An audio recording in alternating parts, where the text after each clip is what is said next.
Hey guys, tonight we step softly into the misty sandals of a Roman soldier. You're out there, in the northern wilds of Britannia, the air heavy with moisture, every breath tasting like damp wool. Your comrades march beside you, their muffled footsteps, the only proof they're even there. The fog surrounds you, thicker than your grandmother's oatmeal, making it difficult to see the next soldier's back, let alone the enemy.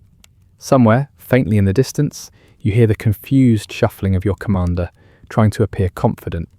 And let's face it, that's never a good sign.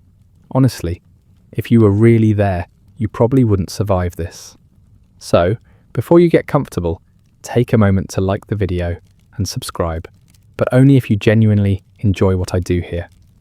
I'd love it if you'd also post your location and local time in the comments, just so we can all wonder why you're awake right now. Now, dim the lights, maybe turn on a fan for that soft background hum, and let's ease into tonight's journey together. The fog is so thick it's almost cozy, if it weren't also terrifying. You hold your shield a little closer, not really for protection, but for comfort, the way a child might hug a beloved stuffed animal in the dark. Up ahead, the centurion mutters orders, but his voice is faint and strangely unsure. Romans, after all, aren't exactly known for admitting uncertainty. They're usually more the conquer first, ask questions later type. But this is Britannia, the edge of the known world, where even the bravest legionnaires have learned to tread softly. You adjust your helmet, moisture dripping onto your shoulders, and remember how you chuckled nervously back at camp when someone mentioned the locals here called this fog dragon's breath. You didn't really think it was funny then, and standing here now, shivering, you think it's even less funny. Honestly, dragons seem like a perfectly reasonable explanation for a mist this thick. The legion marches slowly, shields bumping gently, footsteps uncertain. There's something soothing about the rhythm, the soft shuffle of boots on damp grass, the muted clink of armor plates. You wonder briefly if this could count as some sort of early ASMR. If only Romans knew how lucrative whispering about leather sandals and armor polish could be. Your mind drifts, remembering the stories you heard around last night's fire. The veterans love talking about other disastrous marches. After all, misery loves company, especially when you're the company stuck in said misery.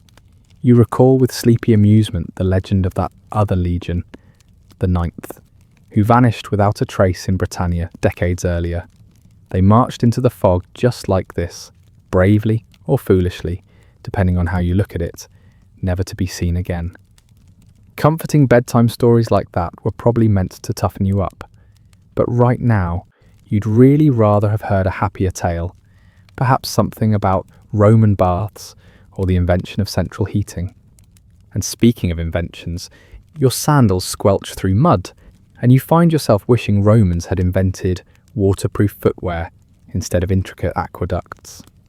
Sure, clean water and sanitation are nice, but dry toes would have been infinitely better. Your friend Marcus, marching somewhere to your left, once suggested sandals made of goat bladders. He had insisted they'd keep your feet dry. Unfortunately, goat bladder fashion never really caught on, likely because nobody wanted to be known as the guy with goats on his feet. The fog presses closer, muffling sound and sanctifies whole sense, as if the world itself decided that today it would rest under a heavy woolen blanket. You wonder idly if perhaps nature herself has conspired with your enemies. But you dismiss that quickly. Romans have enough superstitions without adding vengeful weather gods to the list. Still, this gentle uncertainty gnaws at you. Soldiers ahead begin to murmur, questioning if perhaps the centurion has missed a landmark, or maybe several landmarks. Historians still argue whether the fog that day was unusually dense or if the Roman commanders simply made one of history's most politely tragic blunders. After all, nobody likes pointing fingers at an empire that once ruled the known world, especially not when there's no one left to point at. Still, it's oddly comforting to think that even Rome, the empire famous for roads, discipline, and detailed maps, could lose an entire legion by simply misplacing it in a cloud. Around you, whispers pass softly between soldiers, idle speculation about who exactly you'll bump into first. Friendly locals offering hot soup, or annoyed Britons wishing you'd politely leave their foggy fields alone. Either way, you're hoping for soup. Soup always helps, especially when you're wet, confused, and mildly terrified. You glance upwards instinctively, half expecting some divine intervention. Jupiter, Mars, even Mercury, any of the Roman gods would do right about now, yet the sky remains a flat, blank canvas, uninterested in Roman plight. Your centurion stops abruptly, causing a minor traffic jam of helmets and shields bumping quietly into each other. A muffled apology travels down the ranks like a wave. Romans may be conquerors, but manners are important even in disaster. The centurion coughs softly, the universal Roman sound of someone pretending to know exactly what's going on. He waves vaguely forward, whispering something about checking the maps again, as if a second glance at the scribbled lines would magically part the mist. And so, standing here, in the gentle, swirling embrace of this fog, you realize history is gently taking hold of you and your legion. You may not fully grasp the enormity of the moment. Very few Romans, after all, realize they're about to become historically significant. But you sense faintly something special and mildly inconvenient is happening. You adjust your cloak, sigh quietly, and brace yourself for whatever sleepy adventures await in the fog ahead. You shuffle quietly forward, boots softly sinking into ground that's becoming increasingly uncertain beneath you. The fog, still impossibly thick, whispers gently around your ears, carrying muted sounds of confusion and occasional polite Roman curses, because even when lost, decorum matters. The legion, hundreds of soldiers marching in disciplined disorder, continues bravely forward. Each step feels more like a hopeful guess than a confident stride, as if you're all carefully tiptoeing through the edge of history itself, trying not to accidentally disturb anything important. Someone behind you mutters about how Britannia's mist is worse than the Senate's debates back home in Rome. Endless, opaque, and guaranteed to leave everyone confused. A ripple of quiet chuckles drifts through the ranks, momentarily lifting the heavy atmosphere. Humour, you've noticed, is Rome's favourite coping mechanism, especially when facing impending doom. Not that you're actually doomed, you reassure yourself, but Romans are pragmatic realists. And right now, pragmatically speaking, things look gently terrible. Your centurion stops yet again, and another quiet wave of bumping helmets and shields follows. You catch snippets of conversation, softly spoken questions like, "Aren't we supposed to have passed the river by now? And has anyone seen Publius lately? He was holding the map." You vaguely remember Publius as the soldier known primarily for his excellent handwriting rather than his navigational skills, which suddenly seems like a regrettable oversight.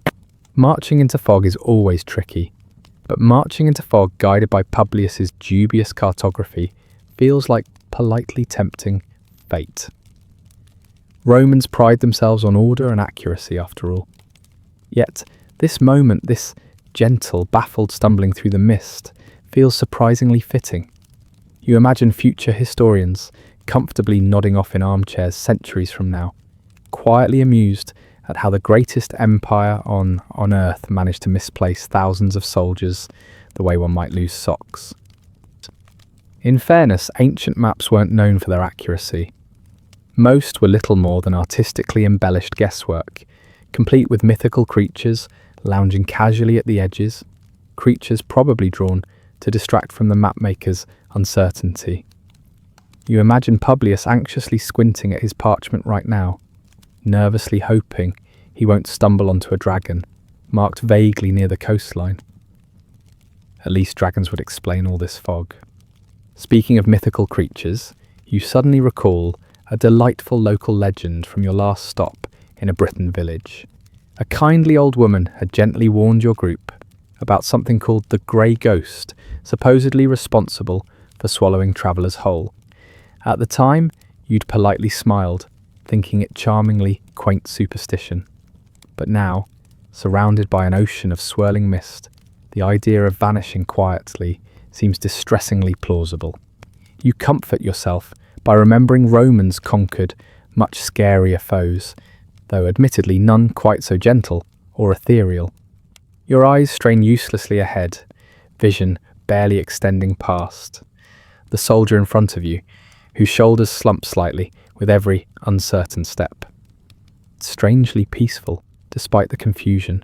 No enemies, no visible threats, just hundreds of polite, well-armed Romans, quietly losing track of geography. It's not the heroic march you envisioned when joining the Legion, but at least the company is decent and everyone is equally embarrassed.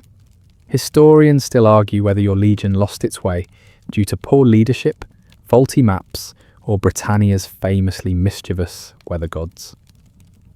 Roman soldiers generally preferred to blame the latter.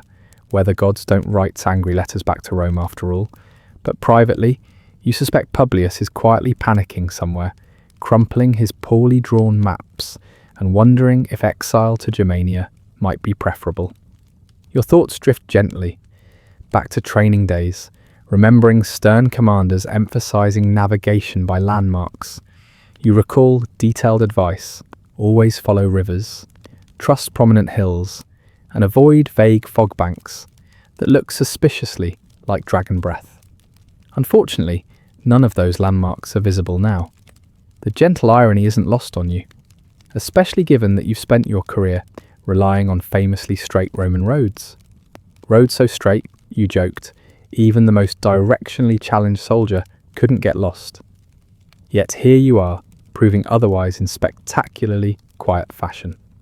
A sudden rustling sound nearby catches your attention, and your heart gently skips a beat. Perhaps this is finally it.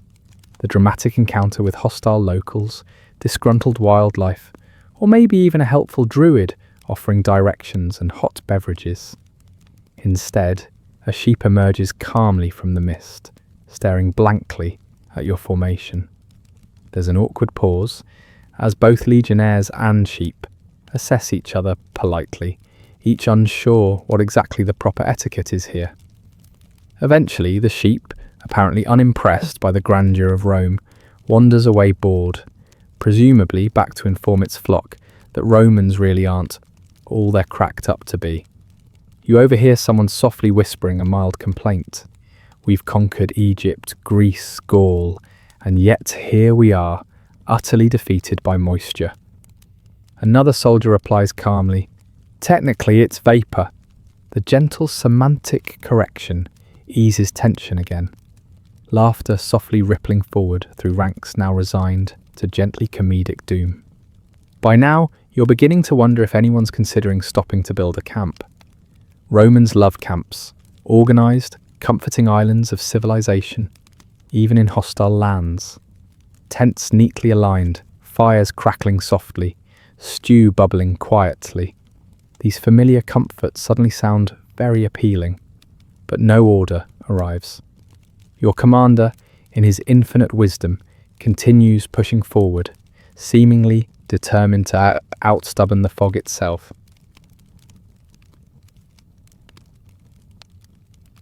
You take a quiet, resigned breath, accepting your mild historical fate. After all, worse things could happen to a legion. You could be fighting fierce enemies, scaling icy mountains, or debating endlessly in the Roman Senate. Instead, you're simply strolling politely through a foggy meadow, blissfully ignorant of your location. As historical catastrophes go, this one feels oddly gentle. And as you gently trudge onward, a thought crosses your mind. Maybe your legion won't actually vanish mysteriously. Maybe you'll simply wander politely into obscurity. Maybe centuries from now, sleepy historians will gently puzzle over your disappearance, creating comforting theories involving mystical creatures, heroic battles, or perhaps even alien abduction. Romans have faced worse ends, surely, than quietly disappearing into mist and legend. You adjust your helmet once more, tighten your cloak, and continue softly forward. Whatever awaits you, at least history promises it'll be mildly interesting. You continue stepping carefully forward, one sandal after another, sinking gently into damp soil, the fog clinging to you as if it's grown rather fond of your company. Romans may have been experts at roads and bridges, but weather phenomena, well, that was another story entirely. To you and your fellow soldiers, fog remained something vaguely mystical, a polite nuisance sent by cranky gods whenever humans became too comfortable. You think idly about what causes fog, something Romans never quite figured out. Sure, there were plenty of elaborate theories back home. Some said fog was the breath of nymphs, sighing wistfully across fields at dawn. Others believed it came from Vulcan's forge, where gods crafted thunderstorms, and occasional gentle annoyances like drizzle and morning dew. Naturally, no one considered something as unromantic as temperature differences or air moisture. After all, gods and spirits made for far more satisfying explanations. In fact, as your commander halts the legion yet again, you begin daydreaming gently about how an ancient Roman meteorologist might approach your current predicament. Perhaps he'd stroke his beard wisely, scribble something elegantly vague about moisture, then declare this fog a punishment from Juno herself, displeased by someone's failure to properly sacrifice a goat last week. Romans loved blaming minor oversights in rituals for much bigger problems. Forgetting incense or mispronouncing a prayer could apparently ruin an entire military campaign, which is why you'd always preferred leaving the rituals to someone else. While Romans were masterful engineers and soldiers, your scientific understanding had comforting limitations. Take fog, for instance, mysterious and atmospheric enough to become legend rather than annoyance. Your historians, poets, and priests cheerfully made up all sorts of gentle myths to explain it. One particularly charming tale claimed fog was Apollo's mild revenge for being woken too early by roosters, obscuring roads just enough to inconvenience early travellers. Another claimed it was Neptune, bored of ocean waves, casually rolling mist onto land just to watch sailors stumble around humorously on shore. Speaking of humour, a low chuckle rolls softly through the ranks ahead. Apparently, someone just politely tripped over a rock, or perhaps a dozing sheep. Romans, ever appreciative of slapstick misfortune, so long as it's not their own, laugh quietly, grateful for any distraction from their ongoing navigational embarrassment. Your own embarrassment grows mildly when you recall that ancient Romans viewed foggy weather as bad luck, particularly for soldiers. No one wants to admit it openly, but this pervasive mist could be interpreted as an omen of misfortune. You're not terribly superstitious yourself, but when you're marching into oblivion, a little gentle paranoia feels justified. Somewhere in the ranks ahead, a soldier murmurs softly to another, probably speculating quietly about what unlucky ritual was botched this time, and whose fault it might be. Historians still argue whether ancient Romans genuinely believed their elaborate weather myths, or whether those myths were politely comforting excuses for things they didn't understand. Fog, thunderstorms, and rainbows all received elaborate divine explanations. You particularly enjoy the legend about rainbows being Jupiter's bow, gently hung up after battle, a nice poetic touch, though you doubt Jupiter would appreciate being portrayed as a forgetful deity who leaves his weapons lying around. The truth about fog, as modern historians would later discover, long after Romans politely gave up trying, was far simpler. Fog forms when humid air cools down near the surface, condensing into countless tiny droplets. Such an explanation might have disappointed Roman soldiers, who generally preferred blaming divine irritation over boring meteorological processes. After all, if you were doomed to vanish mysteriously, you'd rather it be due to an angry god than mere temperature fluctuations. Your mind drifts gently to Publius again, who likely knows even less about fog than he does about cartography. You imagine him peering earnestly into the mist, hoping vaguely that perhaps this fog has helpful edges clearly marked on his parchment. Romans loved neatly defined boundaries. Provinces, roads, social classes, even fog ought to behave politely, staying within clearly designated areas rather than spreading rudely everywhere.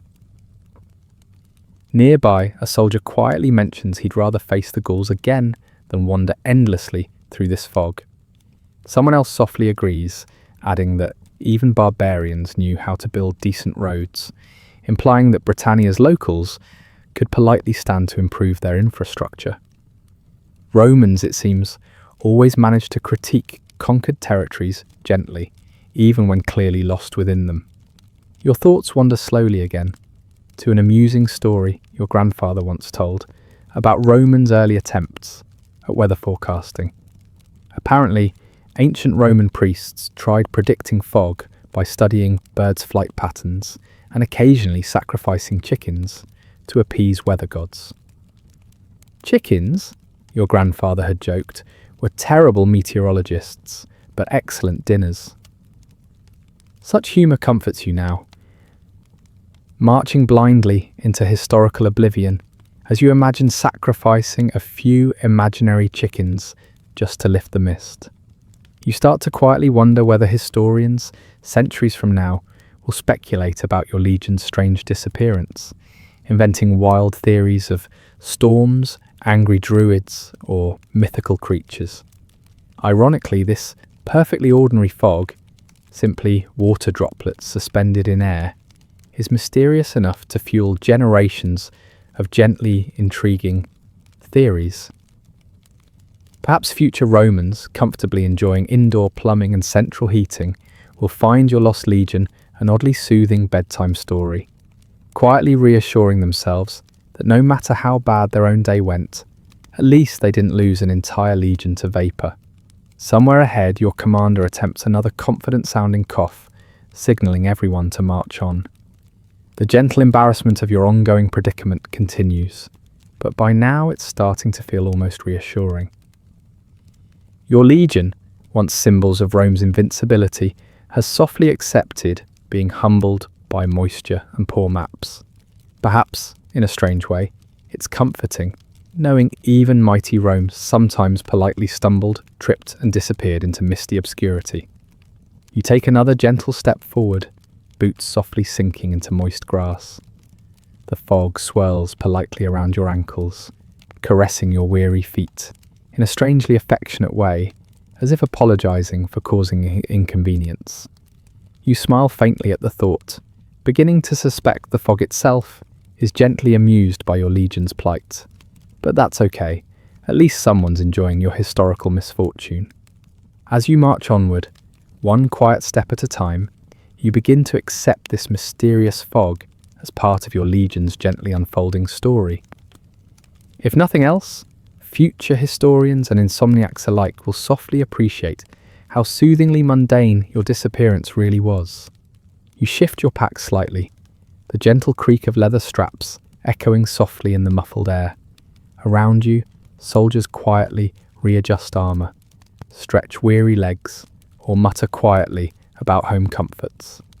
Despite your uncertain fate, Roman discipline remains oddly intact. Everyone continues marching in neat formation, as if refusing to acknowledge that you might now be politely lost forever. Even in the deepest fog, daily life for a Roman legionary maintains a rhythm, comfortably predictable, yet soothingly monotonous. Your mornings typically begin early, far earlier than civilized people might prefer, before the sun fully rises, when even birds seem uncertain about whether to start chirping or sleep a bit longer. You remember today's breakfast vividly: bland porridge, prepared hastily around sputtering campfires, eaten with polite grumbling about flavourless army food and wistful dreams of spiced sausage back home. Ah yes, breakfast in the Legion. Soldiers always joke that Rome conquered half the world with 2 secret weapons: impeccable organisation and terribly dull oatmeal. You're pretty sure it's true. The porridge is reliably tasteless, reliably warm, and reliably comforting in a way that makes even mist-covered marches feel a little safer. After all, if breakfast doesn't surprise you, Perhaps nothing else that day will either, except apparently getting politely lost in the fog. As the march drags gently onward, your mind drifts back to mornings spent cleaning your armour and weapons, a calming routine that soldiers secretly cherish. You've polished your helmet so often, it shines brighter than your future prospects. Each careful stroke of cloth, a meditative exercise in quiet reassurance. Similarly, your gladius, your trusty short sword, is sharpened nightly, despite the fact you rarely use it for anything more dangerous than slicing stale bread, or occasionally whittling wooden dice for friendly gambling. Speaking of dice, gambling around campfires is another comforting staple of legionary life. Even now, as fog swirls around you, you imagine the familiar clack of dice gently rolling, soldiers softly wagering yesterday's leftovers or chores. Gambling, Romans agree, is a reliable antidote to boredom, fear, and mild existential dread, feelings you're now experiencing simultaneously. You vaguely wonder if historians might one day debate whether your legion vanished due to excessive gambling debts rather than navigational mishaps, because that honestly seems equally plausible at this point. Lunches on the march are equally predictable, typically dried meat, hard biscuits, so dry they politely refuse to spoil, and a dash of vinegar diluted with water, which Roman commanders optimistically call refreshing. Soldiers privately joke vinegar's real purpose is to distract from the biscuit's aggressively bland taste and texture, which manages to simultaneously mimic stale bread, dried plaster, and disappointment. Yet, oddly enough, you've come to appreciate this culinary consistency. It's familiar, reliable, and comforting, much like the Legion itself. And dinner? Dinner, the highlight of every soldier's evening, where campfires illuminate weary faces, quietly enjoying lentil stew simmered gently over crackling flames. Romans adore lentils, considering them both nutritious and vaguely patriotic. You recall an old saying, a soldier fueled by lentils conquers gently and efficiently. Nobody understands what that means exactly, but it's repeated often enough to feel reassuringly profound. If lentils truly were the key to Roman military success, your legion probably deserved better than politely wandering into oblivion. Beyond meals, Roman daily life is filled with gentle rituals. You remember fondly the meticulous arrangement of tents into neat symmetrical rows, the kind of perfection only possible for an empire that takes its geometry seriously. Soldiers frequently joke that Rome's true passion isn't conquest but organization, since nothing irritates a Roman commander more than crooked tent stakes or asymmetrical cooking fires. Yet now here in Britannia, fog politely refuses to cooperate with Roman efficiency. Tents, if you ever manage to set them up again, will likely form amusingly irregular shapes as soldiers stumble quietly in circles, wondering aloud if symmetry really matters when no one can see past their own noses. You silently suspect your centurion will insist on perfect alignment regardless, because nothing, not even historical obscurity, excuses sloppy camp layout. You picture yourself at camp, meticulously stacking firewood into neat piles, the scent of smoke mingling pleasantly with damp wool and wet leather. Roman camps, despite their military purpose, are surprisingly cozy places, filled with gentle camaraderie, soft laughter, and soldiers quietly debating whether Britannia's fog is somehow denser than elsewhere, as if measuring fog density might resolve your navigational dilemmas. Even bathing, that beloved Roman pastime, takes on an amusing charm when marching abroad. You remember the humorous scene yesterday? Soldiers awkwardly washing in a cold, shallow stream, bravely pretending they enjoyed splashing about in freezing water. Romans take hygiene seriously, after all, even if maintaining dignity in a frigid river proves difficult. Bathing rituals often involve polite mutual teasing about goosebumps and shivers, camaraderie thriving even in mild discomfort. Tonight, you imagine, bathing might prove impossible, unless you consider walking through fog an unconventional cleansing method. Actually, it's mildly comforting to imagine this mist gently washing away your legion's mistakes, as if history might politely forget today ever happened. Unfortunately, historians rarely forget, especially when a great empire stumbles charmingly into oblivion. Historians still argue whether Roman legions enjoyed daily routines out of genuine appreciation or quiet resignation. In reality, you suspect it's probably both, routine offering comfort and predictability in an otherwise chaotic military life. Soldiers cling gently to habits like polishing armour, playing dice, and complaining cheerfully about oatmeal, precisely because it distracts them from harsh realities, such as politely marching into historical obscurity. Yet now, standing here enveloped by mist, you find comfort in memories of simpler legionary pleasures. Even fog can't erase your fondness for predictable meals, orderly tents, and quiet camaraderie around evening fires. You smile softly, recalling a recent evening spent trading gentle insults with friends while carefully sharpening swords. Roman friendships, you realise warmly, are built largely on affectionate teasing and mutual respect, both essential when politely facing mild historical disaster. Ahead, soldiers quietly shift formation again, boots shuffling softly in damp grass, their faces gently obscured by swirling vapour. Even now, routine remains comforting. Everyone continues marching politely forward, accepting whatever fate the fog holds. You adjust your helmet thoughtfully, reassured by familiar weight and comfortingly mundane routines. Maybe historians won't fully appreciate how ordinary and gently soothing Roman legionary life truly was, but you, marching softly into the unknown, understand it perfectly. You march quietly forward, each footstep muffled by layers of damp grass and gently persistent fog, and your thoughts drift naturally towards superstition, an essential part of Roman life, especially for soldiers navigating unknown lands. Romans loved their superstitions almost as much as their aqueducts, roads, and impressive collections of decorative statues.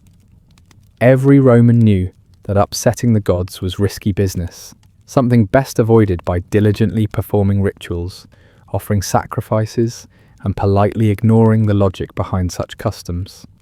As you slowly tread through this thickening mist, you recall how your own grandmother always insisted on tossing a pinch of salt over her shoulder whenever cooking. She believed it chased away evil spirits, though your father privately joked it was merely seasoning the floorboards. Romans took salt seriously. In fact, soldiers were sometimes paid with it, giving rise to the word salary.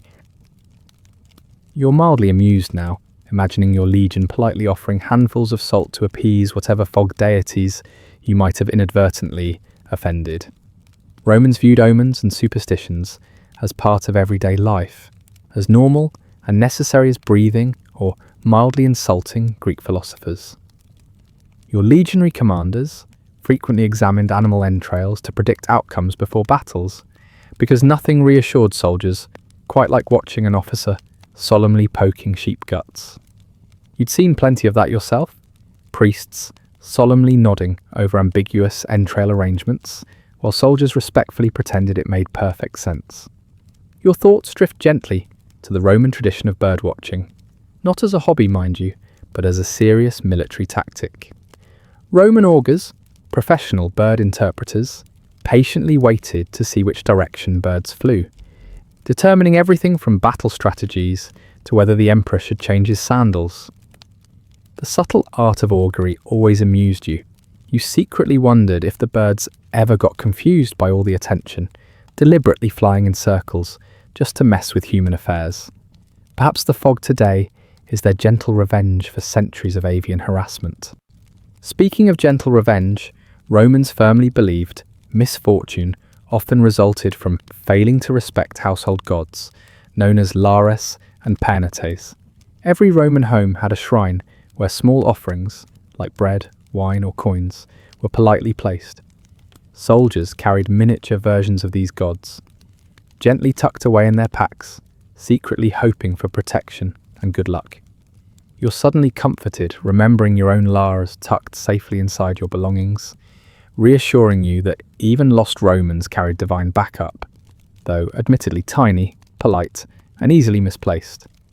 Romans held particular reverence for boundaries, literal or symbolic.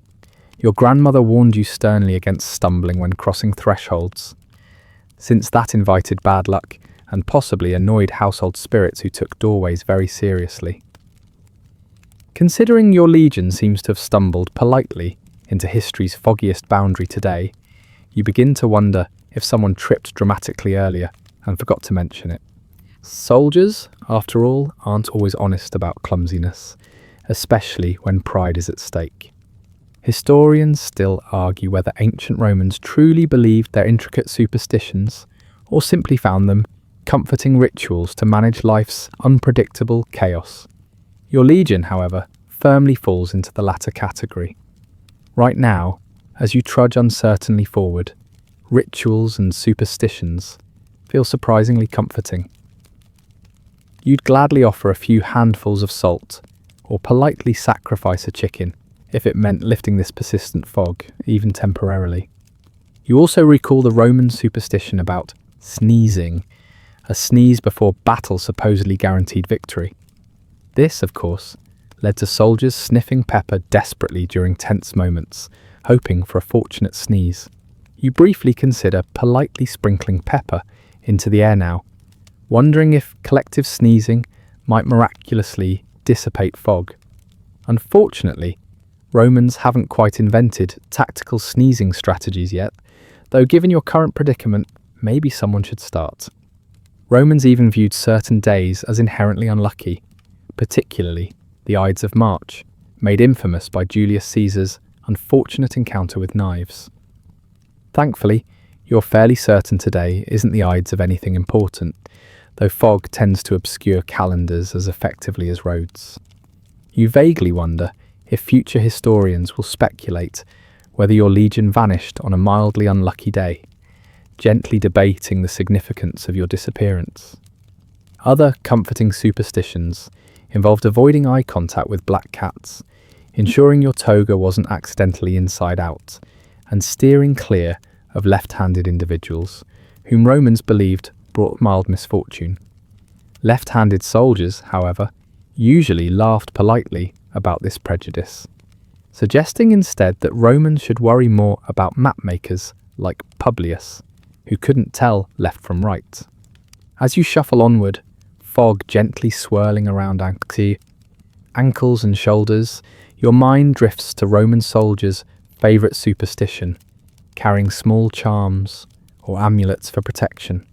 Many soldiers wore pendants shaped like tiny fists, said to ward off misfortune, though you privately suspected these charms merely looked intimidatingly cute rather than effective. Still, right now you gently wish you'd worn yours, if only to reassure yourself that your legion's predicament isn't entirely hopeless. Romans also found soothing reassurance in dreams, believing that certain visions indicated divine messages. Soldiers often recounted dream interpretations around campfires, debating politely whether dreaming of wine barrels meant imminent victory or simply indicated thirst. You remember one soldier recently dreaming of walking endlessly through clouds, which suddenly feels less amusingly metaphorical and more irritatingly prophetic.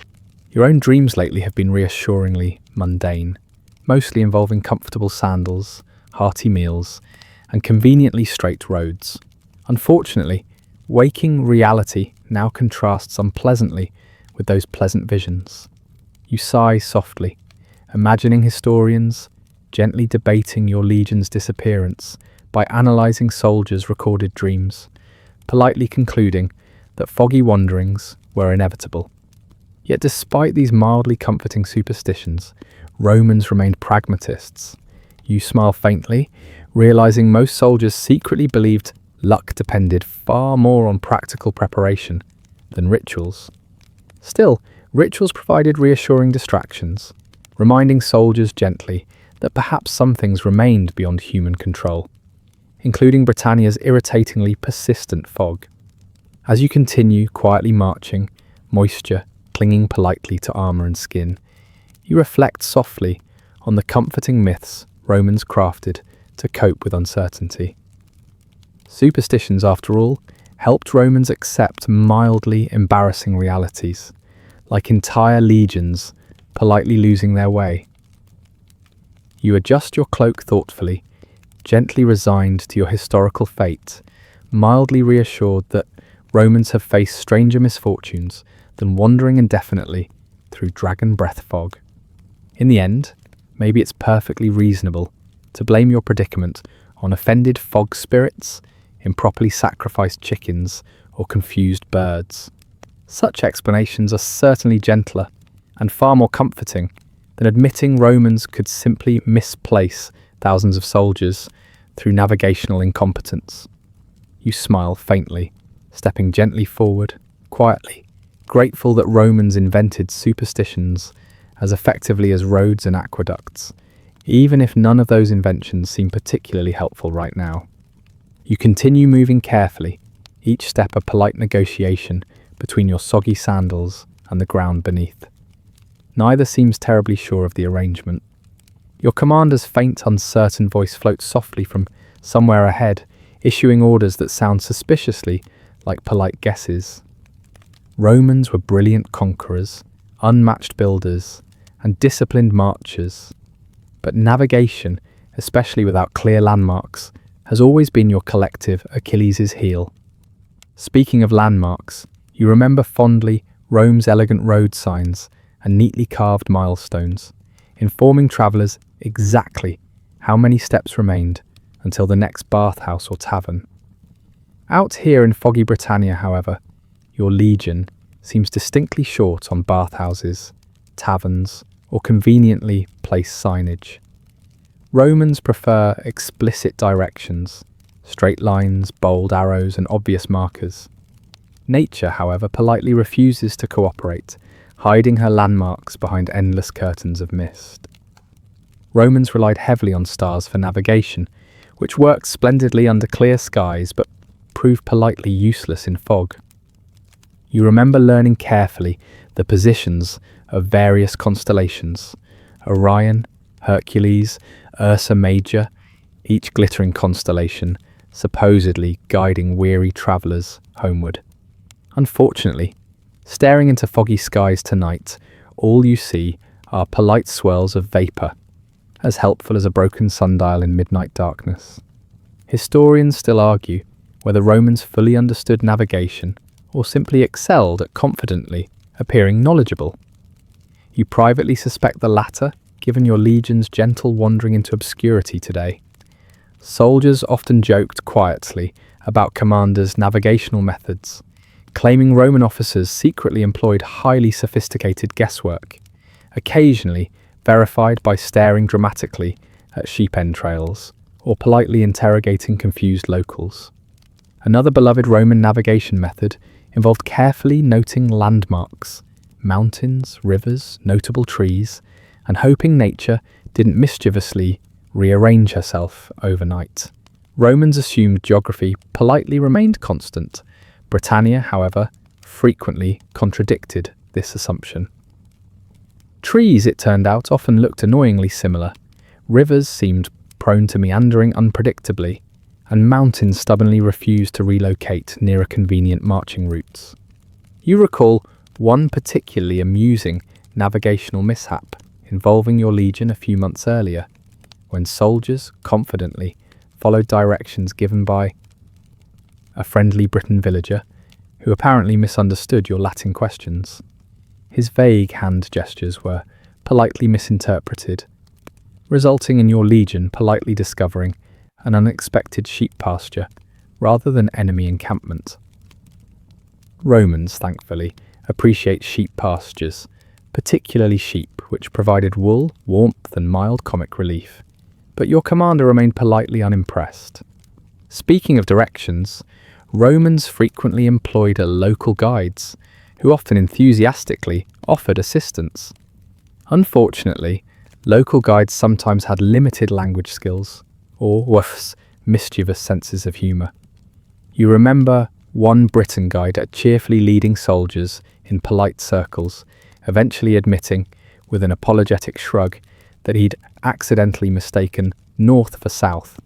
Romans rarely laughed politely about such mistakes, although privately, soldiers enjoyed recounting such humorous misadventures around evening fires.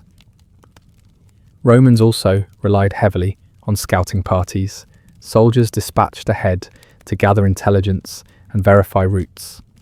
Scouts, unfortunately, sometimes politely disappeared, occasionally due to enemy ambushes, but more commonly due to getting mildly lost. Soldiers gently joked that scouting parties weren't actually intended to return. Their polite disappearance allowed commanders plausible deniability if the legion wandered incorrectly. You remember, somewhat guiltily, volunteering recently for scouting duty precisely to escape tedious camp chores, only to become politely confused by Britannia's misty forests. Thankfully, you found your way back, politely pretending you'd intentionally scouted longer. Romans, after all, appreciate bravado, even transparently false bravado. Romans particularly enjoyed using rivers as reliable navigation aids, trusting that flowing water generally moved predictably toward oceans.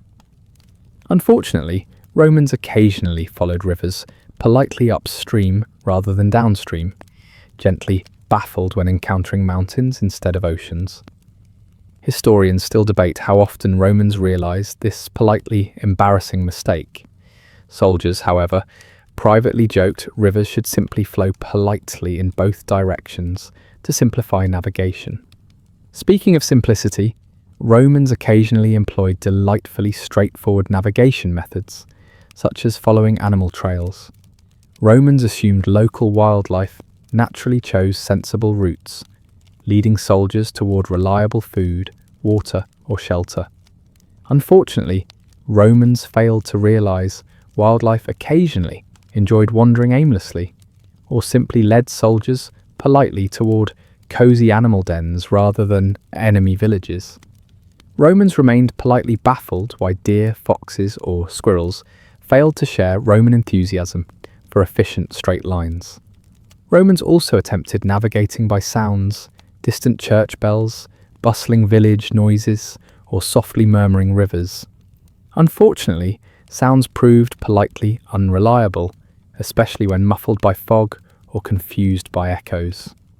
You recall amusingly one legionnaire recently mistaking distant cowbells for church bells, politely leading your legion toward cows rather than civilization. Romans enjoy cows, certainly, but politely resent cows' reluctance to build bathhouses or taverns. Tonight, standing quietly in fog, your legion's navigational methods seem charmingly ineffective. Your commander occasionally waves vaguely forward, soldiers politely pretending to understand this imprecise direction. Publius, presumably still clutching his poorly drawn maps, probably wishes desperately Romans had invented clearer navigational symbols, like large arrows labelled this way, preferably illuminated brightly enough to pierce fog. Your legion gently marches onward, occasionally stumbling as politely over roots, rocks, or sleepy wildlife. Soldiers quietly joke about politely asking the nearest deer for directions, hoping Britannia's wildlife might eventually develop helpful language skills. You privately suspect deer might intentionally provide vague instructions, politely directing Romans toward fog banks rather than comfortable encampments. Yet despite polite missteps, Romans remain admirably optimistic, trusting that disciplined marching eventually conquers geography, even politely stubborn Britannia geography. You smile faintly, imagining historians gently amused by Roman navigational confidence, politely impressed by Romans' stubborn refusal to admit defeat, even when politely defeated by moisture. As your legion trudges onward, you quietly accept your fate. Romans have politely navigated worse obstacles, mountains, rivers, stubbornly uncooperative wildlife. Surely even politely impossible fog can't permanently defeat Roman ingenuity. Though, admittedly, tonight Roman ingenuity seems politely limited to optimistic marching and mild superstition. You adjust your pack softly, sighing gently into misty air, politely resigned that historians might someday debate whether your legion's polite disappearance resulted from faulty maps, poor navigation, or simply fog politely refusing to cooperate. Whatever historians decide, you gently accept their conclusions, trusting future generations appreciate your legion's mildly heroic persistence. In the end, perhaps navigation isn't simply about confidently knowing where you're going, but politely pretending you do. Romans, after all, conquered half the known world largely by politely marching forward, trusting eventually to stumble politely into history. You march softly onward, quietly confident your legion's polite navigational mishaps will gently amuse historians, at least those awake enough to notice. You shuffle forward again, boots brushing through damp grass that no longer seems to end, and something strikes you as gently absurd. How does a Roman legion manage to lose itself in what should be familiar or at least charted territory? After all, you aren't deep in some exotic wilderness. You're in Britannia, a land Romans have been attempting to civilize for years now. There should be roads, landmarks, perhaps even the occasional friendly outpost. But here you are, enveloped by fog, surrounded by uncertainty, politely wondering where exactly Rome's vaunted empire-building skills went. It's an oddly comforting thought, though, that even the mighty can get gently misplaced. You've been marching for what feels like hours, maybe longer. It's hard to tell time in this endless grey. The air smells faintly of wet leaves and damp soil, and you begin to suspect you've passed the same patch of brambles twice now. Or was it 3 times? Someone near the front quietly speculates whether you've accidentally formed a giant circle.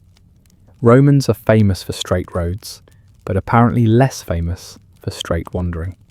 Historians still argue whether your legion wandered into enemy territory that day, or if you were, embarrassingly enough, still well within the borders of supposedly safe Roman lands.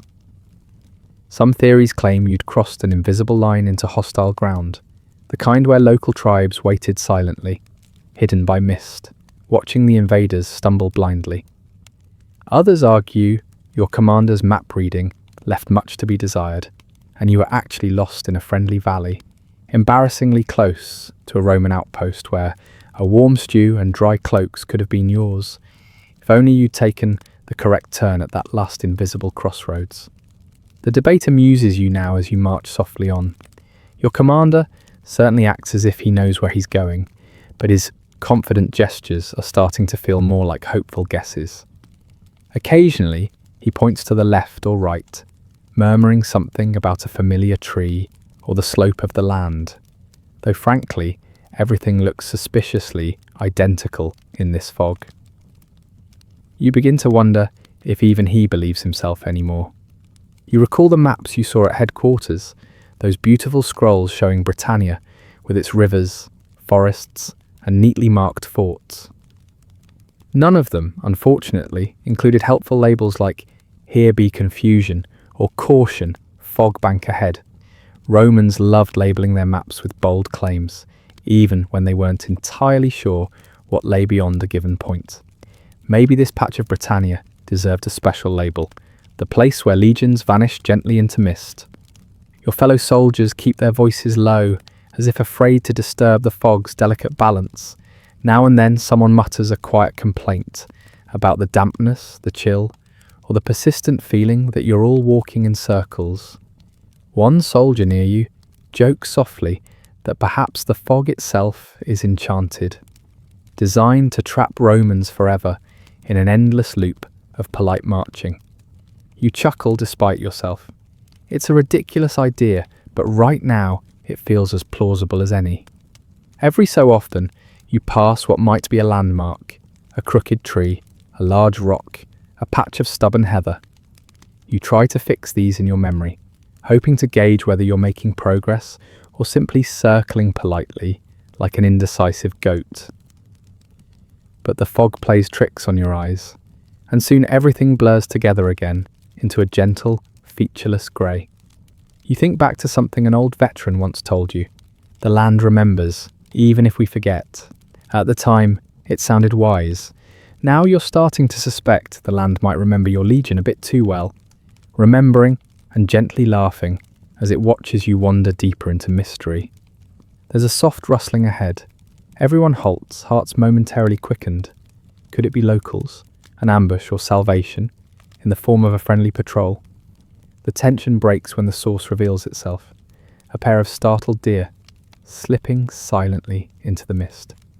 The legion exhales as one, relieved and mildly embarrassed. The deer, you imagine, will dine out on this story for years. The day we made an entire Roman legion jump. You march on, spirits lifted a little by the shared laugh. The camaraderie of the legion is perhaps your greatest comfort.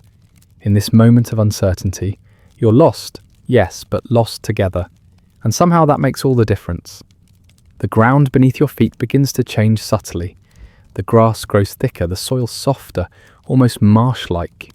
You hear a quiet squelch from someone ahead, followed by a polite curse as a sandal sinks into unexpected mud. The fog has led you into a marshy hollow, or perhaps you led yourselves here, gently misguided by optimism and poor visibility. Either way, your progress slows as soldiers step cautiously, testing the ground before each footfall. Historians still debate whether this change in terrain marked the moment your legion truly passed beyond the point of return. Some suggest it was here that your path veered irreversibly off course, the land itself conspiring gently against you. Others argue you were still within reach of safety, if only someone had thought to climb a tree, or if the fog had kindly lifted for just a moment. But no one climbs a tree, and the fog does not lift. Instead, you press onward, a silent procession of weary souls, bound together by duty, discipline, and the faint hope that just beyond the next rise, the land will remember you kindly and offer a path home. You sigh softly, adjusting your gear, and take another careful step into the mist, as history watches quietly, waiting to see where you will go. Your boots slip slightly as you navigate the marshy ground, the fog still pressing softly against your cheeks, dampening both sound and spirit. Up ahead, you catch glimpses of figures wavering like ghosts, your own comrades distorted by the swirling mist. It feels oddly theatrical, as if you've stumbled into a stage production where the set designer took particular delight in obscure, moody atmosphere. You hear muffled conversations drifting back, soldiers wondering aloud whether they'll soon meet locals and what kind of welcome they might receive. After all, Romans have a complicated relationship with Britannia's tribes, sometimes trading politely, sometimes fighting ferociously. And right now, you're not exactly arriving with the confidence of conquerors. You're more like weary travellers, hoping locals might take pity on your soggy, disoriented ranks. One soldier beside you jokes quietly that perhaps the fog has delivered you straight into a village of friendly Britons, offering warm bread, spiced mead, and a map drawn by someone who knows which way is north. The thought makes you smile, even if you know better than to expect such hospitality. The Britons, after all, haven't always welcomed Roman soldiers with open arms. Or, more accurately, they've often welcomed them with pointy sticks. Historians still argue whether your legion actually encountered any locals during this foggy wandering. Some records claim brief, confusing encounters, villagers glimpsed as silhouettes darting between trees, wary eyes watching from the edges of fields. Others insist there were entire conversations conducted in awkward pantomime, both sides failing to understand each other's words, but sharing a mutual bewilderment that transcended language. Of course, there's no surviving record of any Briton offering warm bread, which you find deeply disappointing. You recall stories told around previous campfires of Britons who painted themselves blue and performed eerie chants to intimidate Roman patrols. Whether true or exaggerated, you can't help imagining blue figures slipping silently through the fog right now, observing your legion's politely chaotic progress. You wonder if the locals are quietly amused, watching Rome's finest trudge in circles. Perhaps they're placing friendly bets. Will the Romans find their way out by dawn, or wander until they drop politely from exhaustion? Your thoughts drift to other soldiers' nervous whispers about druids, mysterious priests said to wield ancient powers and command the spirits of forest and fog. Romans fear druids almost as much as they fear disappointing the emperor. Some claim druids can summon storms, charm animals, or bend the minds of enemies, sending entire legions into confusion. Right now, you can't help thinking this fog feels suspiciously like the work of someone with a druid's resume. A soft noise to your left makes you start. You pivot, hand on your gladius, heart fluttering like a startled sparrow. But it's only a fellow soldier adjusting his pack, his eyes wide and reflecting your own unease. You exchange small, embarrassed nods, no words needed. Fear, you've learned, needs no translation. As your legion continues, the fog thickens again, making it difficult to tell where your formation ends and the world begins. Shapes loom suddenly. A boulder, a twisted tree, then recede as quickly as they appear, like dream fragments fading with the dawn. You're increasingly aware of how fragile your sense of direction has become, how easily your confidence slips with each careful step. Somewhere ahead you hear a voice call out, a soldier asking if anyone sees smoke from a cooking fire or hears dogs barking, signs of a nearby village. The reply is a quiet negative, carrying a note of resignation. You're still alone, or if you're not, whoever shares the fog with you prefers to remain unseen. Perhaps locals are shadowing you, curious but cautious, deciding whether these lost Romans deserve help, indifference, or something sharper. Historians still debate whether your legion's encounters with locals in these hours were purely imagined. Some accounts hint at silent observers who never revealed themselves. Others insist on brief tense meetings, glimpses of Briton warriors, or curious shepherds, each party retreating quickly into the mist. The truth, like the fog itself, refuses to settle clearly. You begin to imagine a village waking slowly beyond the next ridge, flickering hearth fires, sleepy families rising for morning chores, unaware that a Roman legion stands just beyond their fields, lost, tired, and hoping desperately for the simple kindness of directions. The thought feels so vivid, you can almost hear the crackle of fires and the soft bleating of goats. But as your boots crest the ridge, there's only more fog rolling softly over empty ground. Someone near you sighs, the sound carrying quietly through the mist. It's a small, collective exhale of disappointment and acceptance. You're still alone, or if eyes are watching, they choose to remain part of the fog, slipping through it like fish through water. Despite the fear and fatigue, you notice moments of gentle humour. Soldiers softly mocking their own predicament, inventing grand tales of imaginary banquets with invisible Briton hosts. One soldier speculates that you've stumbled into another dimension, a place where time stands still, and even the emperor's messengers couldn't find you. Another jokes that perhaps you're now part of a new Roman province, Britannia, land of eternal mist and confused legionnaires. And so you keep marching, one careful step at a time, both hoping and dreading the moment when a figure might emerge from the fog, friend or foe. The soft slap of your boots on wet ground is your only answer, each step reminding you that while Rome may claim to master the world, even empires must sometimes bow politely to the mysteries of a morning fog.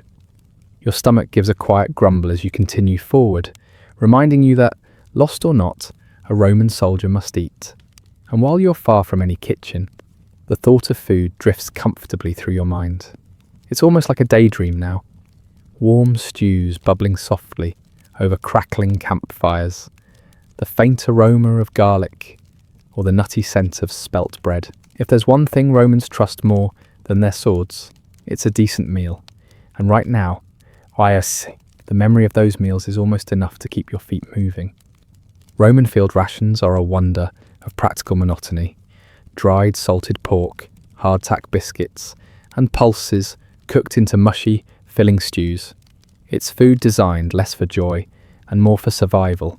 Yet, in its own way, it's comforting, steady, reliable, always familiar. Even the toughest Roman soldier can feel oddly reassured by the bland predictability of army fare. If only you could see your cook's tent through the fog now. That little slice of culinary civilization, with its smoke curling gently into the sky. Historians still argue whether these field meals contributed to Rome's military might, or simply kept legions trudging onward out of boredom, desperate to reach the next camp with real food. A Roman's day revolves around rations. You recall the routine with fond exasperation, assembling before dawn, being handed portions of dried meat with the texture of old sandals, and sharing them in quiet camaraderie as mist rose from damp fields. There's a quiet beauty to those meals on campaign. Soldiers seated in loose circles, shields propped as windbreaks, conversation flowing lazily between mouthfuls. You remember jokes traded over lumps of cold porridge, debates over whether a distant glint on the horizon was the sun or a marauding Briton's helmet, and wistful discussions of fresh bread from home. In these moments, food became a ritual of comfort, a warm tether to something beyond the harsh demands of marching. Your favourite was pulse, a hearty, porridge-like mix of grains that thickened into something between stew and paste. Soldiers would sometimes brighten it with bits of foraged herbs or the rare scrap of cheese, and the resulting mixture could almost taste like luxury. Almost. The memory makes your mouth water faintly even now, though the fog provides nothing but the taste of damp air. Someone behind you murmurs that perhaps you should stop and cook something, a suggestion more hopeful than practical. After all, there's no dry wood in this perpetual mist, and the risk of drawing attention from unfriendly locals or hungry wolves makes the idea seem politely reckless. Still, you can't help picturing the hiss of bacon on hot stones, the comforting sizzle cutting through the silence. Romans prized their garum, the famously pungent fish sauce, poured generously over everything, from lentils to boiled vegetables. You remember with a sleepy smile how the scent of garum would announce dinner long before it was ready, its sharp aroma wafting across camp like a beacon of civilization. One soldier once claimed garum was so potent it could rouse Jupiter himself from slumber. Right now, you'd settle for it rousing a sense of direction. Food wasn't just fuel, either. It was a precious opportunity for soldiers to bond, to share stories, and to remember that each of you was more than just a piece of Rome's vast war machine. You recall trading gossip about generals' embarrassing moments, or news of far-off provinces. Even the centurion, stern and unflinching during marches, would sometimes join in, his gruff laughter carrying softly across the evening air. Historians still debate whether Roman soldiers' simple yet hearty meals were enough to sustain long campaigns, or whether supply lines inevitably strained under the demands of armies far from home. Either way, you know how quickly morale sours when rations run low. The promise of a warm meal at day's end was often enough to keep feet moving, shields lifted and spirits afloat, even now as you wander politely through endless mist. As you trudge on, your senses tease you with phantom scents. Smoky meat, toasted barley, and sweet wine. You know it's only your imagination, but the comfort those illusions bring is real. A soldier near you mumbles something about figs dipped in honey, a delicacy most legionnaires only dream about. Another mentions the soft cheese he'd tasted during leaving Gaul, his voice thick with nostalgia. In the fog, those dreams of food become almost more vivid than reality, each remembered flavour a small rebellion against the cold dampness pressing in. Your stomach growls again, louder this time, and you chuckle quietly at the shared humanity of hunger, no matter the armour you wear, no matter the empire you serve. And then there are the little luxuries, olives tucked carefully into packs, dried dates wrapped in cloth, or a sip of watered wine, saved for special occasions. These rare treats brought from distant markets remind you that even out here, at the fringes of empire, Rome's far-reaching trade connects you to something grander than the lonely marshland under your feet. You adjust your cloak, pressing on, letting thoughts of spiced sausages and sweet cakes carry you a few steps further into the gloom. Food has always been Rome's quiet secret weapon, filling bellies, warming hearts, and fueling conquests across continents. Even now, it gives you a reason to keep moving, one small hope of a hot meal waiting somewhere beyond the fog. Because as every Roman soldier knows, battles may be won with swords and shields, but campaigns are survived with full stomachs, shared laughter, and the memory of better meals. Your boots squelch quietly as you navigate the increasingly marshy ground, and your thoughts turn to the objects you carry, your gear, your tools, the little pieces of Rome strapped to your body or tucked into your pack. Each item has been issued, inspected, and deemed essential, though some feel more like polite burdens than battlefield necessities. You pause briefly, shifting your shoulders beneath the weight of your pack, and feel a small surge of gratitude for the sturdy straps holding everything together. Your gladius, the famous Roman short sword, hangs comfortably at your side. Its weight is a constant reassuring presence. Part tool, part badge of identity, the blade's design is perfect for close quarters combat, but it's also surprisingly handy for slicing tough bread or opening stubborn bags of dried lentils. Soldiers often say the gladius is a soldier's best friend. Today, it feels more like a comforting reminder of purpose in the midst of gentle chaos. Historians still argue whether the Roman pilum, the heavy throwing spear, was primarily a ranged weapon or a disposable annoyance meant to break enemy shields. You know from experience that it's both. Its soft iron tip bends on impact, making it difficult for enemies to throw back. Of course, you're less concerned about throwing weapons today, given that your main opponent seems to be low visibility and stubborn fog banks. Strapped to your chest is the iconic scutum, the large rectangular shield curved like a protective hug. You remember practicing shield formations back in training, the famous testudo or tortoise formation, where shields lock together to form an impenetrable shell. Marching like that feels almost cozy, if slightly claustrophobic. You smile, faintly recalling the last time your unit attempted the testudo, in a drizzle, slipping and sliding until you resembled a confused, heavily armoured centipede. Your helmet, the gallia, rests snugly on your head, the cheek guards pressing against your face with a familiar, if mildly annoying, firmness. The crest atop an officer's helmet is meant to inspire soldiers and intimidate enemies. To you, it's more like a built-in weather vane, indicating which way the fog's damp breeze drifts. Occasionally, you imagine the helmet's crest waving comically in frustration when your commander gets lost. Among the lesser discussed but deeply important gear is your pugio, the Roman dagger. Technically a last resort weapon, it's more often used as a makeshift tool, scraping mud from sandals, prying open crates, or cutting rope. Some soldiers even use theirs to carve small wooden tokens as gifts or good luck charms. You keep yours razor sharp, more from habit than expectation. You'll actually stab anything besides uncooperative bread. Tucked into your pack along with a carefully folded cloak is your set of wax writing tablets and stylus. These simple items serve as your connection to home, enabling you to write letters, keep notes, or doodle mildly unflattering sketches of your centurion when he's out of sight. Romans take writing seriously. After all, empires run on orders, records, and detailed lists of who forgot to polish their shield. You carry other bits of practical magic too. A sewing kit for emergency repairs, a small copper cooking pot for personal meals, a flint and steel, which you've cursed many times for their refusal to cooperate in damp weather.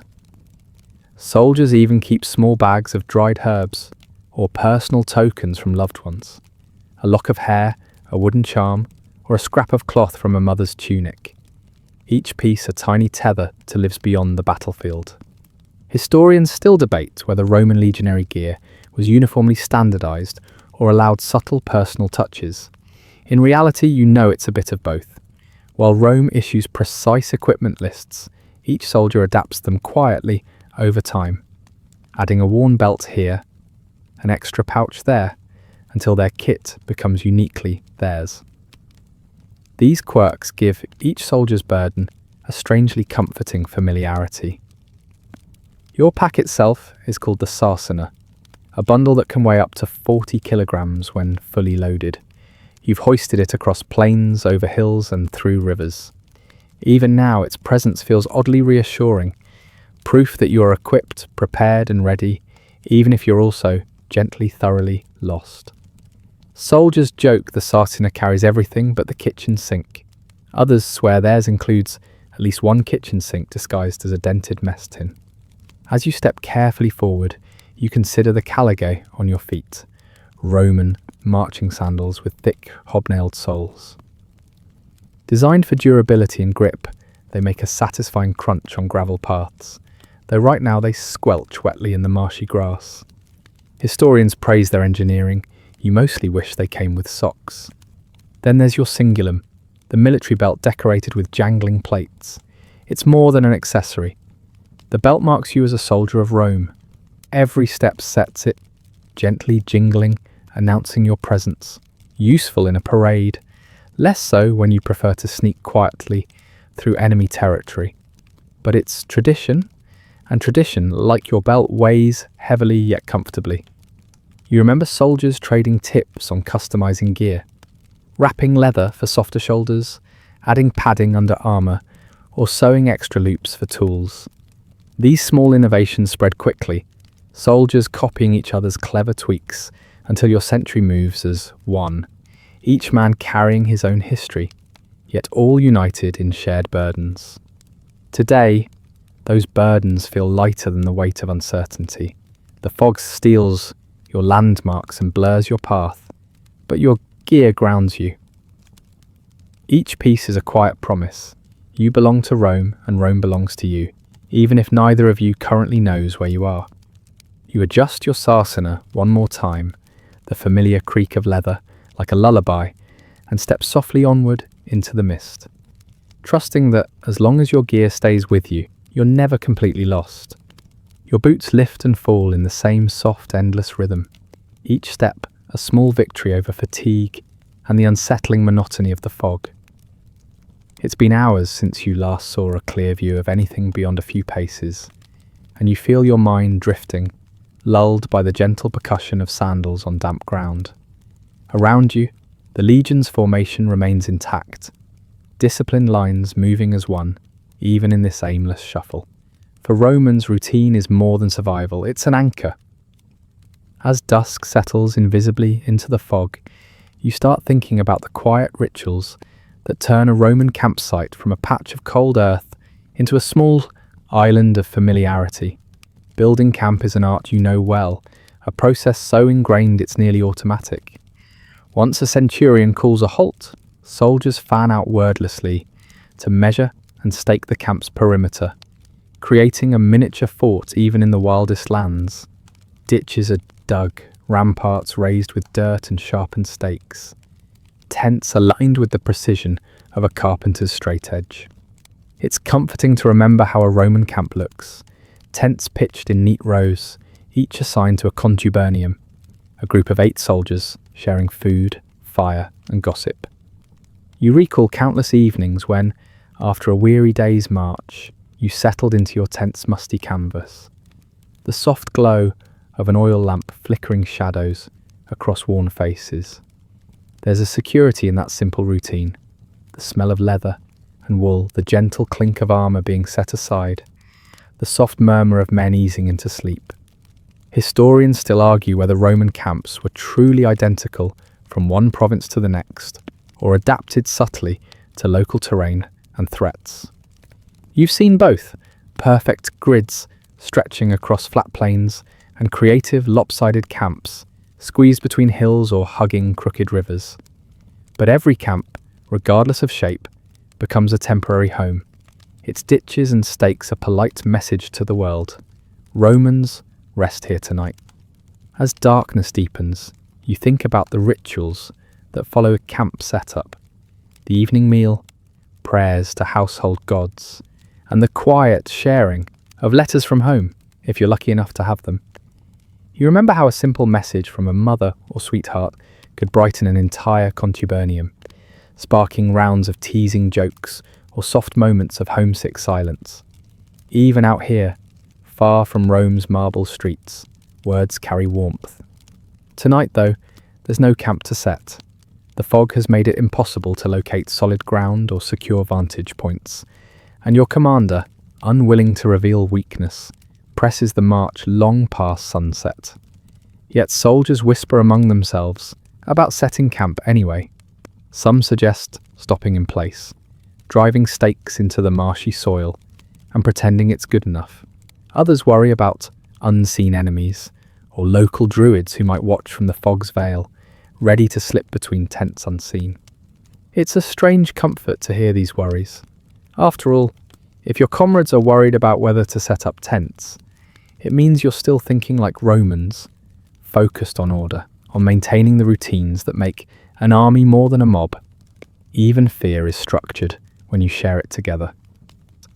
As you plod forward, your mind drifts to the quiet moments that made camp life bearable. Soldiers sharing stories of bizarre omens or embarrassing commanders. Games of knucklebones played by firelight, where fortunes were won and lost with polite curses. The occasional travelling merchant sneaking into camp, hawking trinkets and sweet wine to lighten the men's purses and hearts. You remember the calming sounds of camp too, the muted thud of wood being split, the slow bubbling of stew, the gentle rasp of sharpening stones on blades. Even the distant calls of nocturnal animals beyond the ramparts felt soothing, a reminder that life pulsed on in the world outside your disciplined lines. Historians still argue whether these nightly routines were strictly enforced discipline or something closer to a coping mechanism. You've always known it was both. A tidy camp reassures soldiers that order can exist even at the edge of chaos. The smallest acts, straightening a tent line, laying shields at the entrance, become gestures of hope. Now, marching into darkness, you miss those simple comforts. The fog dampens sounds so completely that you can almost pretend you're alone, drifting through a formless world where night never ends. Yet around you, you hear small signs of life. A soldier clearing his throat, another softly humming a tune his mother once sang. Someone muttering a prayer to Mars or Mercury. These quiet noises weave a thread of connection, tying you to your brothers in arms. Occasionally, you think you see a flicker of light through the fog, a false promise of another camp's watchfire, or perhaps a village hearth. Each time it vanishes when you move closer, swallowed by mist. The false hope hurts, but it reminds you why Romans love their camps. They are fixed points in a shifting world, warm beacons of certainty. You dream of finding a place to stop, to build the neat ramparts, and to huddle inside with your companions. Until then you march on, one foot softly in front of the other, repeating in your head the steps of camp construction like a lullaby. Measure the perimeter, dig the ditch, raise the rampart, pitch the tents. These words keep your mind focused and your fears at bay, even as the fog thickens like a woolen blanket drawn gently over your eyes. You know that if you do set camp again, it will feel like coming home. And until then, the promise of that quiet, orderly haven keeps you moving forward. You continue onward, your eyes straining into the fog that has long since erased any sense of direction. Though the world is soft and muffled, you can practically feel the tension radiating from your officers. Each of them tries to maintain the careful illusion of control. After all, Roman commanders aren't supposed to get lost, and they certainly aren't supposed to look uncertain in front of their men. Yet here you are, led by leaders who, for all their medals and training, appear just as politely clueless as everyone else. You watch your centurion up ahead, his silhouette a blur in the shifting mist. He waves his arm every so often, as if trying to direct an army of shadows. Occasionally, He stoops dramatically to examine a patch of ground, pretending to search for signs or tracks that might restore his authority. The performance is impressive. If you didn't know better, you might almost believe he actually sees something. Almost. Historians still argue whether the commanders during this fateful march truly lost control or simply pretended to lead, hoping the fog would eventually clear before anyone noticed their confusion. The debate endures. Were they valiant leaders undone by nature, or stubborn men refusing to admit they'd wandered far beyond their maps? In your heart, you suspect a quiet mix of both. After all, Roman pride can make even a hopeless situation feel like a grand procession. Every few minutes, you hear a commander's voice ring out, a forced confidence in each command. Maintain formation. Keep eyes sharp. We're close to the river. These orders echo softly through the mist, but each time they fade away, their certainty dissolving into the swirling grey. Soldiers glance at one another, but stay silent. To question an officer openly would shatter the fragile chain holding your legion together. Your centurion's cloak flutters as he climbs a small rise, scanning the fog like a sailor staring into stormy seas. You imagine the thoughts behind his furrowed brow. How to lead without appearing lost. How to invent purpose where none exists. You almost feel sorry for him, forced to balance duty and dignity on a knife's edge of indecision. And yet there's something admirable, almost comforting, in how your leaders persist. Even when the situation teeters on farce, they refuse to show weakness. Their rigid posture, sharp gestures, and clipped commands all say the same thing. Romans don't lose themselves. They conquer, even if it's only the next invisible step forward. One officer halts the column to gather his century together. He speaks with quiet urgency about finding high ground, even though you all know perfectly well there's no high ground within sight, just a sea of shifting mist. His voice quavers slightly at the edges, but he masks it quickly with a barked order. The men shuffle into tighter formation, grateful for even the illusion of certainty. Another commander tries a different approach. He jokes about Britannia's stubborn weather, chuckling politely as he claims the fog must have been designed by the gods to keep Romans humble. The soldiers laugh softly, the sound carrying comfortingly through the gloom. Humour, even from a leader, is a balm, reminding everyone that while the fog may confuse you, it can't completely defeat you. You recall how officers were trained in Rome's academies to project authority with every word, gesture, and raised eyebrow. Even in this mess, their training shows chins lifted, hands resting firmly on sword hilts, voices pitched to carry through silence. But the fog cares nothing for Roman formality. Each confident stride forward only deepens the mystery of where you're actually going. Historians still debate whether moments like these, where leaders push ahead blindly, are examples of Roman courage or Roman arrogance. Did commanders believe their unwavering will could bend even the land itself to their favour, or did they simply fear the shame of admitting ignorance? You suspect a blend of both, Rome's greatest strength and deepest flaw woven together in the fog. Yet despite the polite farce of confident commands, your commanders keep the legion moving. In the end, maybe that's what leadership really means, convincing weary soldiers that progress, even into uncertainty, is better than standing still. You catch snippets of their whispered conversations as you pass, debates over landmarks, curses about missing scouts, prayers that the fog will thin by dawn. You notice how the centurion's hand trembles briefly before he clenches it tight against his side. Even leaders need comfort, though they rarely show it. His voice remains strong, but in the hush between his orders, you hear the doubt he tries so hard to hide. There's a quiet nobility in this fragile dance, officers pretending to know the way, soldiers pretending to believe them. The mutual performance sustains your legion, a delicate thread of resolve stretching through the gloom. Without it, the fog would swallow you in more than just body. It would consume your spirit too. As you march on, you find yourself grateful for your commander's stubbornness, even if it borders on folly. Their refusal to yield gives the Legion purpose, direction, and a comforting sense of shared momentum. You may be lost, but you're lost together. Each step forward, proof that you still believe in the promise of Rome. And so you keep moving, following leaders who raise their voices boldly into a world that offers no answers, trusting that one day the fog will clear and reveal the path home. Your feet drag slightly now, exhaustion creeping into your bones as the long night wears on. The fog shows no sign of lifting, and you realize with a quiet sense of inevitability that you might be living through the moment historians will later puzzle over, the subtle vanishing of a Roman legion, not with a dramatic battle or grand betrayal, but through a gentle slipping away, like grains of sand, drifting unnoticed from an hourglass. Around you, the legion's ranks have grown oddly quiet.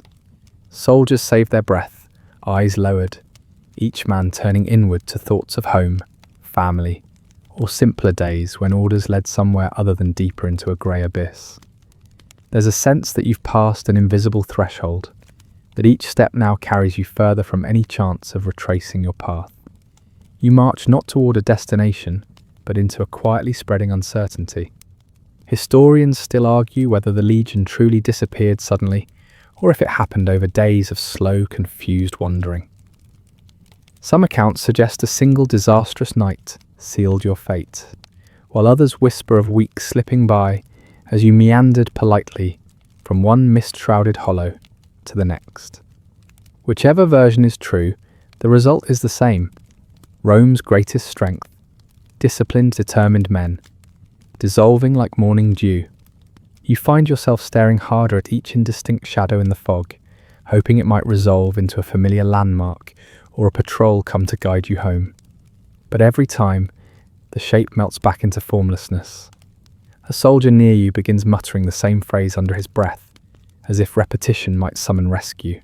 Another taps his helmet rhythmically, creating a soft, metallic heartbeat in the hush. For a moment, you feel like you're drifting outside of time itself. The world is reduced to the soft slap of sandals on mud, the quiet sighs of men, and the enveloping damp that soaks into your cloak. This is not how you imagined serving Rome. Triumphal marches, grand parades, cheers from grateful citizens. Instead, your story is written in fog, each footstep adding a barely perceptible line to a vanishing record. You remember one old sergeant's favourite saying, "Rome never truly loses, it only waits for the right moment to return." The words ring hollow here. What moment could possibly come when even the sun seems to have forgotten how to rise above Britannia's mist? Yet there's a strange melancholy beauty in it all. You look sideways at your fellow soldiers, eyes narrowed with fatigue, shoulders hunched, but steps still steady. There's quiet determination here, a refusal to panic, even when there's no clear reason to hope. You realise this, more than swords or shields, is what made Rome great. Its people's stubborn belief that order could emerge from chaos.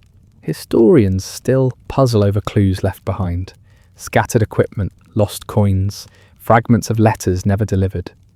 Some speculate about betrayal by local guides or coordinated attacks by Briton warriors hidden in the fog. But there's no sign of a massacre, no dramatic battlefield strewn with bodies. It's as if the Legion simply stepped softly off the edge of the world. You try to imagine what a bird overhead might have seen, hundreds of tiny figures weaving through fog like ants lost in a pale sea, leaving no clear trail. You wonder if the locals watched from hills or forest edges, silent witnesses to Rome's quietest defeat, one achieved not by spear or sword, but by nature's gentle patience. Somewhere in the column, a soldier quietly begins humming a tune from home. The soft notes drift back through the ranks, tender as a mother's lullaby. It's a melody of hearth fires, vineyards, and sunlit courtyards.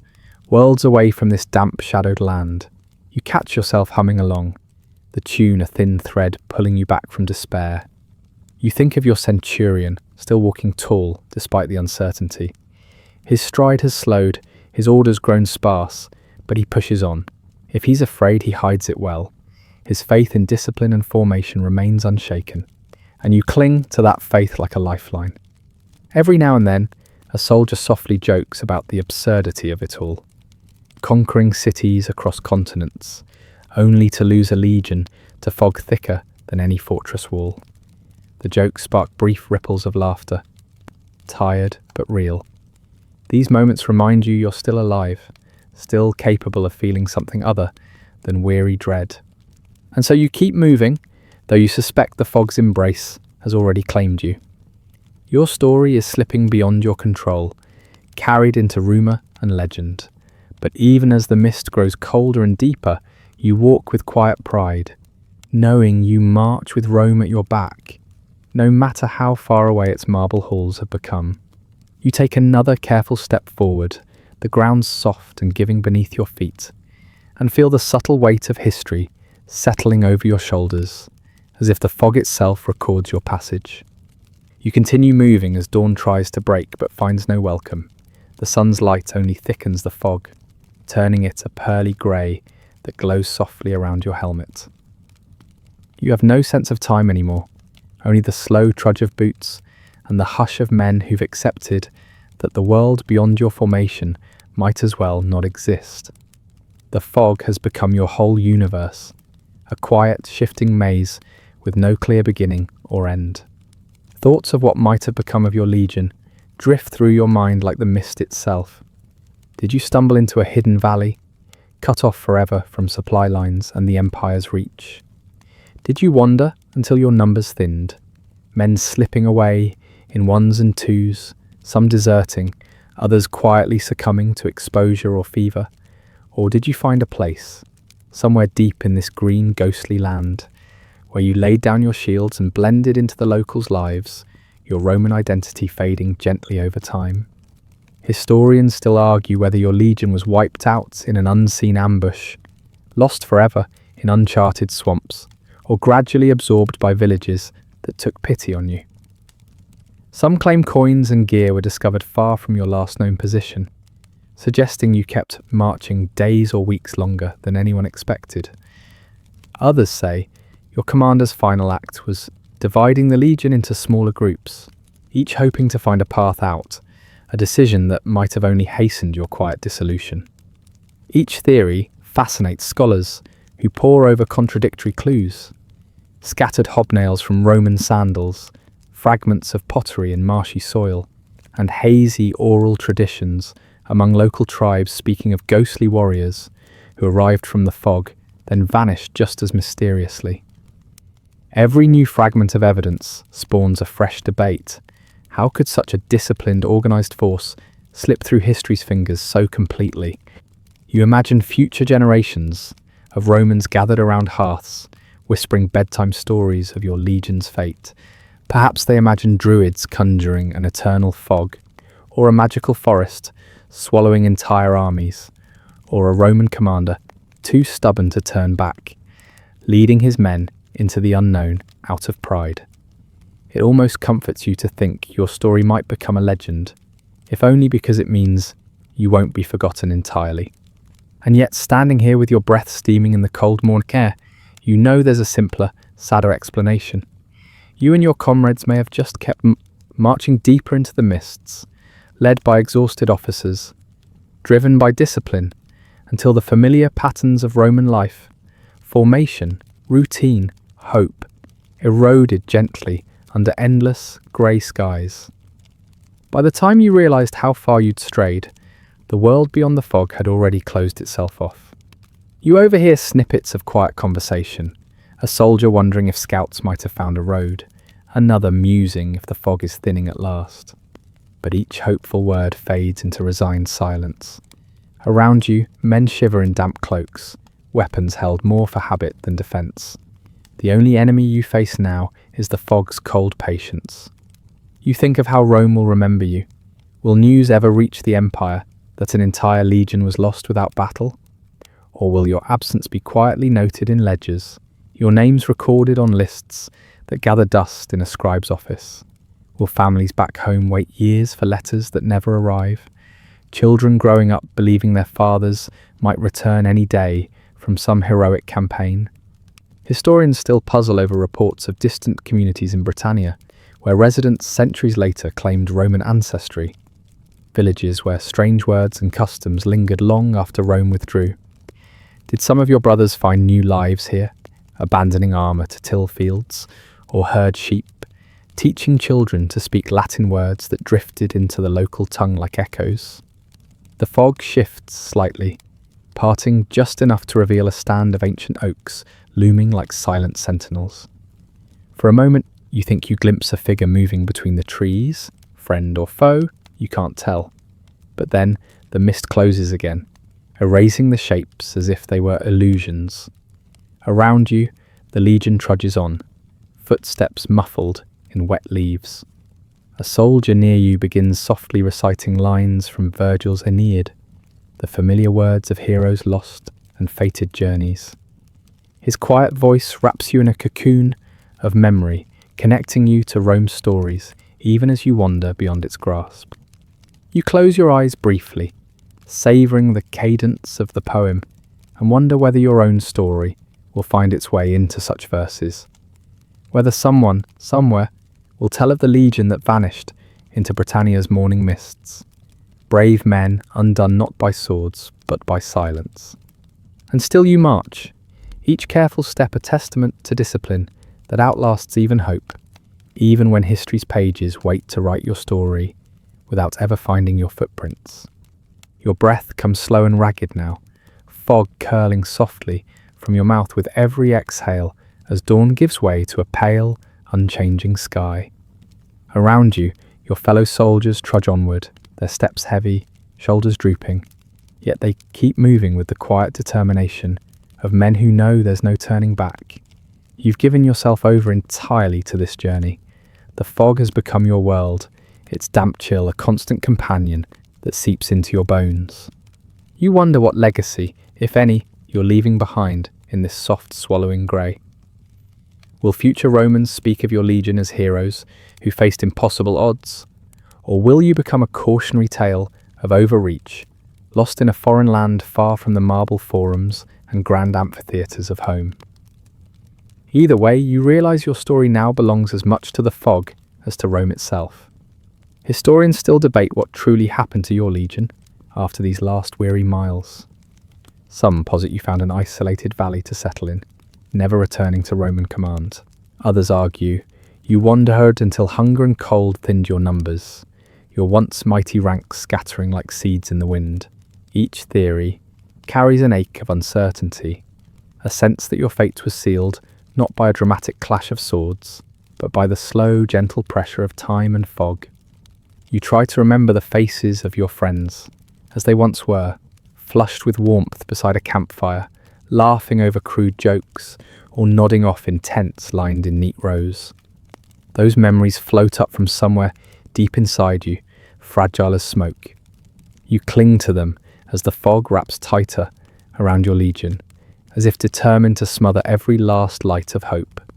A soft sound catches your ear, a voice calling hesitantly from ahead, a scout perhaps, or another lost soldier, but the voice echoes oddly in the mist, doubling back on itself, impossible to place. The men pause, heads turning this way and that, the silence between you suddenly thick and expectant. When the call comes again, it's fainter, as if the fog itself has swallowed it. Then it's gone. You resume marching, steps hesitant at first, then settling back into the quiet rhythm of resignation. Someone begins to softly hum the old soldier's march, the tune drifting through the ranks like a lullaby. Others join in, not loudly, but with a hushed unity that fills the blankness around you with something warmer than fear. Even your centurion hums along, his voice low and cracked, but strong enough to keep the line moving. You remember the stories of Rome's early days, of heroes who wandered before founding cities, of men who braved the unknown and carved civilization from wilderness. There's a dark comfort in knowing you, too, are part of that tradition, though your path may end not with triumph, but with gentle disappearance. Around you, soldiers begin to stumble more often, feet catching on roots and stones they can't see. No one scolds them anymore. The centurions know the futility of anger when the enemy is something you can't strike or outrun. Now and then, you hear quiet apologies murmured between comrades who bump into each other, each small kindness a thread holding the legion together. Historians still argue whether your legion's disappearance was hastened by poor leadership, or whether the fog's grip was simply too strong to escape. Some accounts suggest your commander made one final desperate push, trying to break free of the mist by sheer will. Others imagine he recognized the hopelessness too late, issuing quiet orders to make camp one last time, orders that drifted away on the fog before they could reach every man. A faint breeze stirs, carrying the distant scent of wet pine and something else, wood smoke maybe, or the ghost of a cooking fire long extinguished. You lift your head, heart leaping at the possibility of warmth or shelter, but the breeze dies and the scent fades, leaving only damp air and the soft padding of your steps. You press onward, each footfall a testament to the Roman resolve that once built roads straight enough to defy mountains. Even as the fog tries to strip you of purpose, you refuse to stop moving. Around you, the legion shuffles forward in a ragged line, the only sign left of an empire's reach in this far corner of the world. And though you know your path may lead nowhere but deeper into this soft eternal grey, you hold fast to the hope that somewhere, someday, your story will be told. Not as a failure, but as a testament to quiet courage.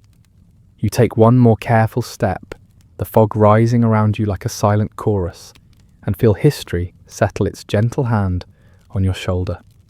Your footsteps slow, the fog growing softer now, as if the mist itself is finally tired, letting its edges blur and drift apart. You feel the air shift almost imperceptibly, each breath longer, deeper, a subtle relief settling over your weary frame. Around you, the legion's quiet shuffles fade into a calming hush, a collective exhale of men who've walked beyond the boundaries of maps and into something timeless. You become aware of the silence, not the anxious quiet of uncertainty, but a soft, spacious calm, like the world pausing to let you rest. The fog rolls gently, its touch cool and soothing on your skin, and you find yourself moving more slowly, each step stretching out, lingering. The tension in your shoulders begins to melt, replaced by a lightness you almost forgot you could feel. Thoughts drift like the mist itself. Warm memories of home, glimpses of laughing faces, the glow of lamplight spilling onto cobbled streets. Each one floats past, tender and unhurried.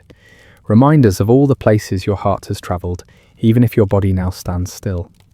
The air grows hushed, softer still, as if the fog wants you to listen, to hear your own heartbeat, the quiet rhythms of your breath, the gentle pulse of life continuing even when the world feels lost.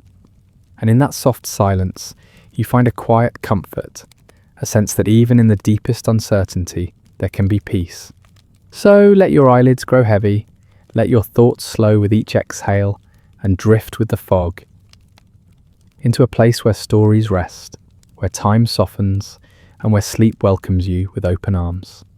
Sweet dreams.